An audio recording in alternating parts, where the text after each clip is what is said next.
Brother Destiny, man, it's good to be with you, man. Always a pleasure. Listen, it's been a minute since I've done a walk and talk, Right. man, but you got not only roots in this community, but you run towards problems with solutions. Right. You don't just talk about it, you're about action. I think one of the biggest challenges in Birmingham, and I would dare say in many urban cores in America right now, is gun violence. Mm-hmm. Other end of that spectrum is what are we doing around conflict resolution? Right. There are many ways I can start this conversation. There are many things I can say, but I want the people to hear from you, Destiny, about like not only your thoughts on this conversation, but Right. tell people a little bit more about who you are and why this topic is important to you. So the first thing I want to do is start by dedicating, in a lot of ancient traditions or whatever, you have to ask the elders for permission to speak. And you start by acknowledging people who have passed or whatnot. A couple of weeks ago, my grandmother passed from this, transitioned from this life. Sorry, I know fairly recently your grandmother transitioned, but I want to dedicate this to Miss Christine Norris, Christine Eldridge, and your grandmother, Miss Elnora Sullivan. Miss Elnora Sullivan, and everybody that's watching. Think about the good thoughts of those who have transitioned and dedicate this day to them. But to answer your question, so I am Destiny Manifest. Most people know me as Tremont Muhammad, formerly student minister Tremont Muhammad. A couple of years ago, actually like 19 months ago, I made a decision that I had been agonizing over for a few years. And I finally, maybe 2 days before COVID shut the world down, I made a decision to resign from my post as the minister of the mosque. To not necessarily stop, but there were some things that I had been feeling pulled and led to do. There's a lot of people out here that want spiritual principles, that want knowledge, wisdom, understanding, but they don't want to be labeled or boxed in by any particular religion, label. And so those are the people that I feel called to. So a lot of the work, that you have seen me do in the community, of course, will continue. It'll just have a different spin on it this time. I understand. Yeah, so one of the things that I'm happy to announce is that, as we start this spiritual organization, it's called Divine Destiny International. And it's all about empowering individuals and learning about the power within you and the connection between you and the divine. Right. Well, it'll be a spiritual component, but of course there'll always be a social component. And one of the things that we've done, because as you stated, the violence, the gun violence, it's a lot of stuff going on. And in this city where, it was just a short time ago where this city changed the world with the civil rights movement. And now, that was all about nonviolence.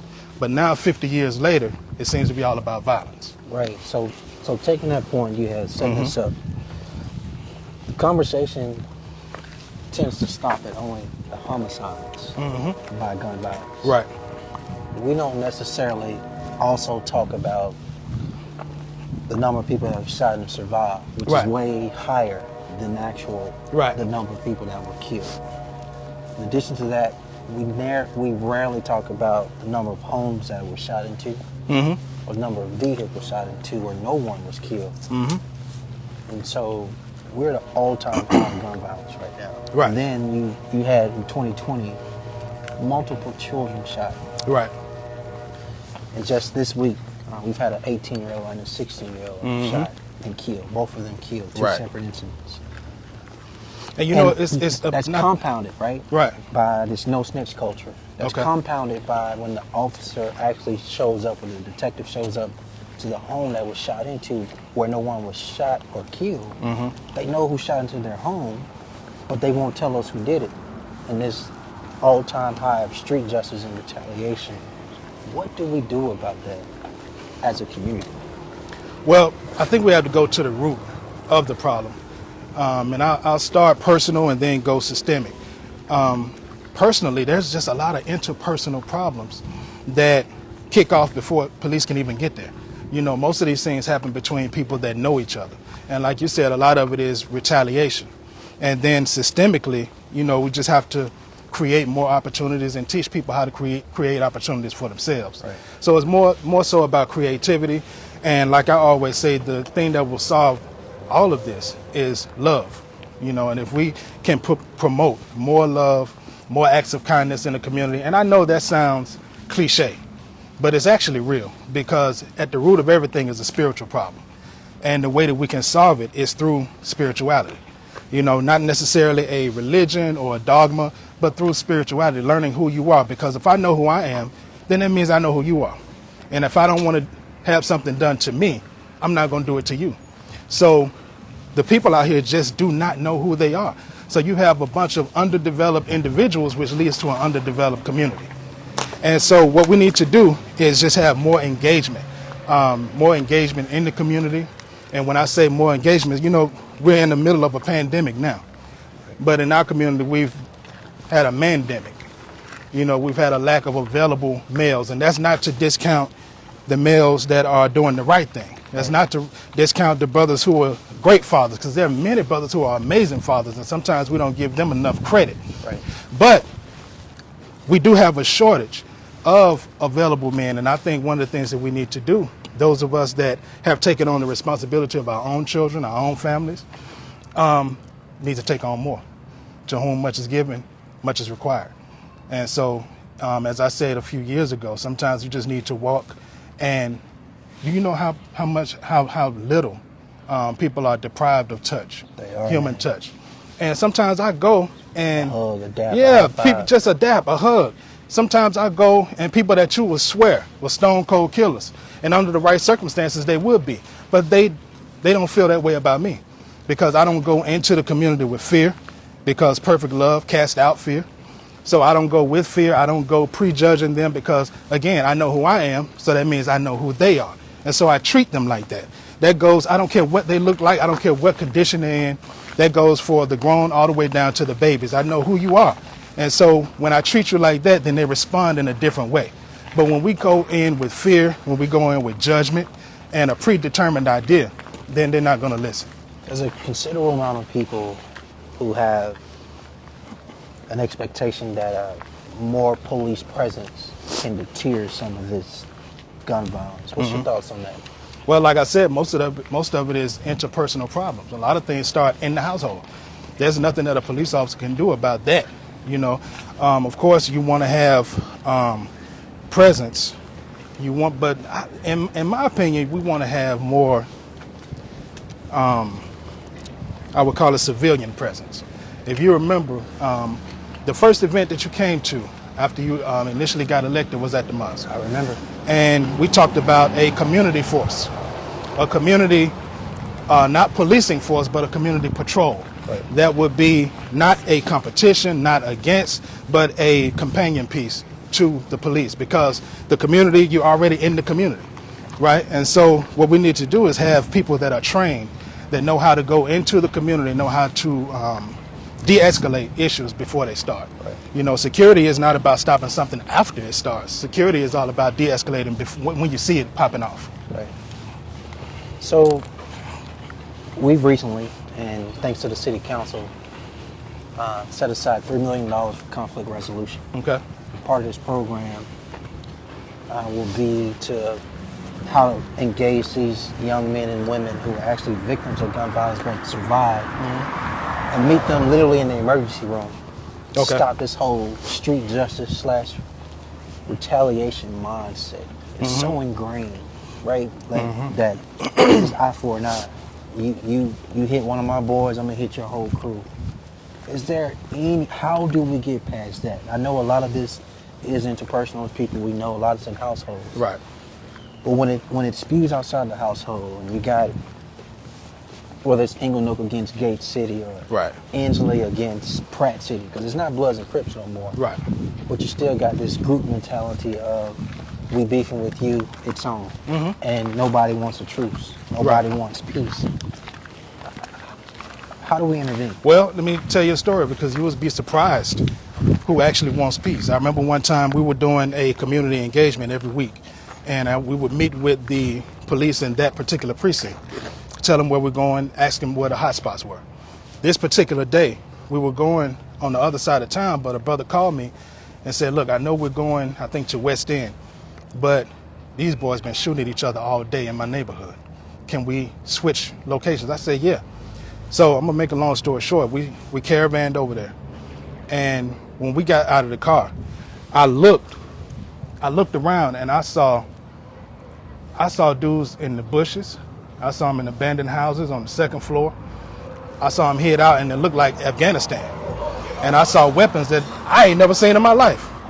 And I saw the girls on the porch with babies on the porch, but they had been shooting back and forth at each other. And I'm looking at the women and children out here.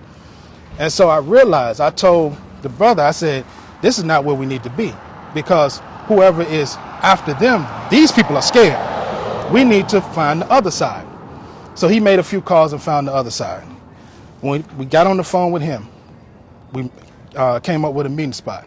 We went to go meet him. We're standing in the middle of the street. And I asked him, I said, brother, do you want to squash it? And he looked at me with the most sincere look in his eye. But this is the person that everybody was scared of. And he said, yeah, minister, I want to squash it. He said, man, I ain't trying to be out here shooting at the people and them shooting at me. But they were scared to death of him. So we set a meeting at a respected mother's house in the community. Everybody is in the front yard. We go on the inside. We end up squashing it. And it was all over some stupidity, misunderstanding.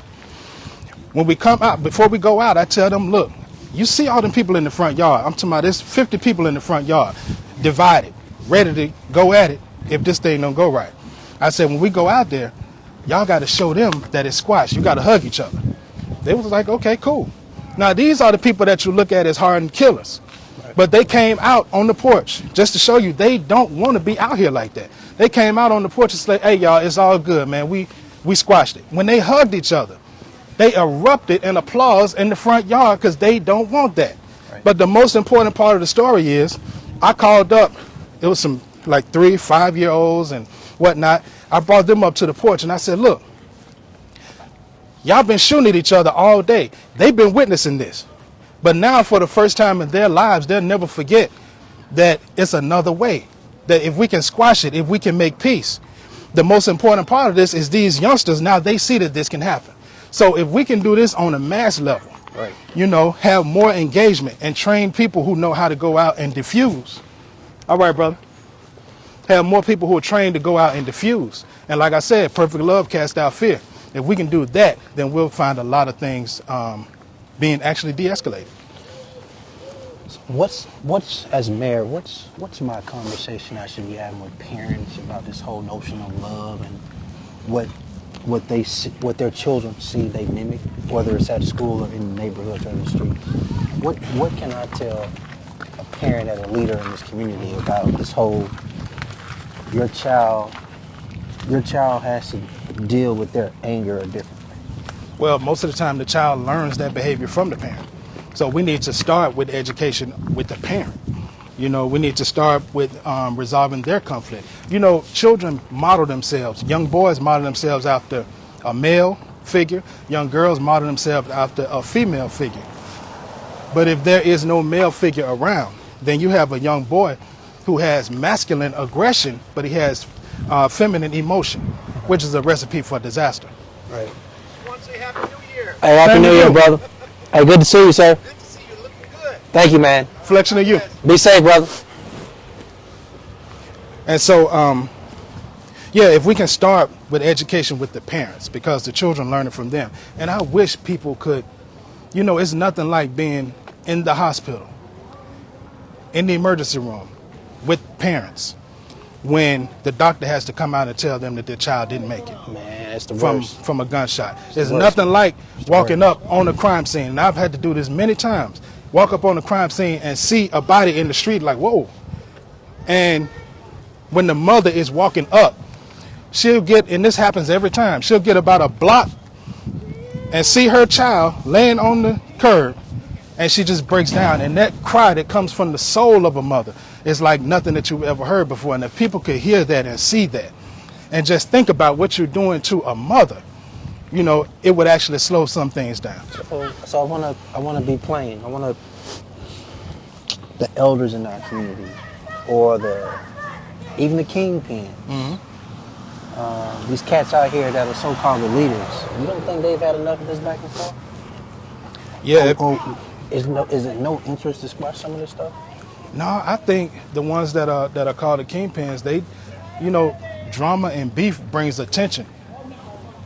Drama and beef brings unnecessary attention, so they don't necessarily want it. My call is to, like you said, the elders. My call is to the clergy, to the preachers, because you find a lot of gang banging in the pulpit. And it's hard to tell. It's hard for you if you gang banging with a Bible or you gang banging with another. Y'all doing all right? All right now, you gang banging with another preacher. My church is bigger. I got more members. But you can't tell the young boys to stop gang banging and stop, doing violence to each other when you're doing it on a higher level. Right. So we have to start on the highest level. And I think the problem is sometimes we start on what we look at as the lowest level, but it actually starts up top. Right. Well, look, brother, the truth is, I feel it. I feel it when I wake up in the morning, in the middle of the morning, the call or the email I get of a person shot, a person killed. Right. There's an emotional response. There's an emotional reaction. There's a emotional pull every time. I'm not numb to it. Right. And every fiber in my bone wants to do something about it. And I acknowledge that the community looks to me as a leader to do something about it. And I look back at the community and say, listen, we can't arrest our way out of this gun violence crisis. It's a health crisis. As you said, it's a spiritual crisis too. Right. But I'm talking to you, having this walk and talk with you because your voice people respect. Your action people follow. And you looking at this camera, what is your message to folk around this topic of gun violence in the city of Birmingham? So a lot of it comes from despair. A lot of it comes from just keeping it real, just being broke and broke in. And the scarcity mindset. There's not enough for me. So I got to scrounge, I got to rob, I got to take from you. That's a scarcity mentality. There is enough. You just have to be creative enough and humble yourself enough for somebody to teach you how to either make a job for yourself or how to get employed and stay employed. And one of the things that I was going to say is the social component. We've partnered with you've heard the TV show Shark Tank. Yeah. There's a company that's in their downlink, and they have created a program that gives people second chance. And so we've partnered with them, and we have job opportunities for $15, $16 an hour, full benefits. But here's the kicker. There's no background check and no drug test. The only way you can mess this up is if you mess it up. The only way you can mess it up is if you get high on the job, which some people will do. But this is all about a second chance, and it's all about helping people that may have a harder time finding employment. So all of those who would like that, contact me because it's almost unlimited jobs. We need at least 150 immediately. Right. I'll do. I hope y'all heard that. I want to talk about this other issue too that is rarely talked about, but it's on gun violence. Okay. How these guns get in our streets? Real talk. Now we, in 2021, took over 2,700 guns off the street. Okay. 2007, 08 to be exact. We took them off the street. Okay. But I'm convinced it's easier to get a gun in Birmingham, Alabama than it is to get drugs. Yeah, it is. Where are these guns coming from? And this ain't no, they got automatic rifles, man. Right. They got semi-automatics. Where they getting these guns from? Well, you have arms dealers that are not only overseas. You have arms dealers that are here, and you also have people that if you talk to some of these boys, they'll tell you sometimes there are crates of guns that are left on the side of the train track, and they just go pick them up. So there's a lot going on that we don't know about. There's a lot going on that we may not necessarily believe, and we don't believe it because we don't think that way, right? And so sometimes when you don't think that way, you don't think anybody else is wicked enough to think that way. Right. So, of course, they're not making the guns out here, right? And they don't have a whole lot of money to buy these military-grade weapons. So they got to be coming from somewhere. And so there needs to be a real in-depth investigation done on that while we're trying to tackle the violence that's going on. I spoke to a group of 8th graders today. Okay. They were 13 and 14 years old. Most of them stay in Southwest Birmingham. Okay. So that's where I'm from. North and South Titusville, West End. Okay. And man, the look I saw in their eyes, it was not of despair. It was not of hopelessness. It was of actually hope. Right. They are the hope. They are. That group is the hope. Those are the ones that we have to grab. Unfortunately, some of the older ones are too far gone. And I hate to say that, but I came here to keep it real. Yeah. But keeping it real is important. they are the hope. We have to do more to help that group, and we have to do more to encourage the ones that are doing what they're supposed to do. A lot of times we give way more attention to the knuckleheads. Right. But you have to encourage people that are doing what they're supposed to do. Otherwise, they figure, well, hell, maybe I can get some attention by acting out. Right. Now let me ask you a tough question. As mayor, what am I supposed to be doing in this conversation around gun violence? I think Man, you give it to me raw as you need to. I think you need to do real personal interviews with different groups, different individuals, and you decide personally who the funding will go to. People that are actually going to make a real difference in the community, people that are sincere, people that are not necessarily doing it for money, but need money. You can't do anything, substantial without money. So people that need the money to fund their programs so that they can actually go out here. Because at the end of the day, people still have to work, people still have to make money, they have to take care of their families. Right. So if they're taking time away from their jobs, from their careers to come out into the community, and one of the knocks on doing community work is there's no pay in that. It's penniless. so there has to be some kind of incentive for the actual real workers to go out to make a difference. Do you think, with gun violence being at an all-time high, not only in Birmingham, but across urban cities in America right now, do you think we can solve this issue? I think we can knock a real dent into it. Unfortunately, we have what's called a counterculture. A culture is something that's the actual root word is supposed to cultivate. But what we have is, a subculture came about from the culture. And from the subculture, now you have a counterculture, something that's totally direct opposition to what the culture is. So it's not cultivated, it's actually a degenerate culture, right? And so what we have to do is just, get down into the mud and reach down into the mud and try to start changing this culture and flipping it around to where it should be. Right. Because right now, this ain't it. Any last points on this topic you want to share with the viewers listening and watching, brother? And I appreciate y'all tuning in, appreciate y'all watching. I appreciate the opportunity to come on and share these few words. But here's the thing. As I said in the beginning, perfect love casts out fear. And if you go at it with judgment and a predetermined idea that there's nothing that we can do, and then when you see, the young boys, the young girls, sometimes you just need to give them a word. Sometimes you may just need to hug them, right? Regardless to what their outer appearance looks like. And not only that, but we have to link up with other like-minded and light-minded people that are willing to go out and willing to help the people, right? And so it's all about unity. Right. It's all about hooking up with people that are not afraid. And it's okay to be afraid. Don't take me wrong now. Fear is natural. But when you're made afraid, you have to challenge your fear. Right? Once you challenge your fear, you find out that it really wasn't nothing to be scared of anyway. Well, brother, listen, world, y'all heard right here, Destiny, giving it to us raw. This topic, y'all, the truth is we need everybody to be involved in it, not just pointing fingers. This is not a conversation where you can be a spectator, sit on the sidelines and point fingers. Right. We need more mentors in our community. We need more love in our community. But we really need people to speak up. This counterculture has gotten to a point where people know who are doing the shootings, especially with young people, and still won't talk. I don't care what type of code you have in life, that shouldn't be the case where you're silent when a child is killed. And so I just want to encourage the community. We can do better than this.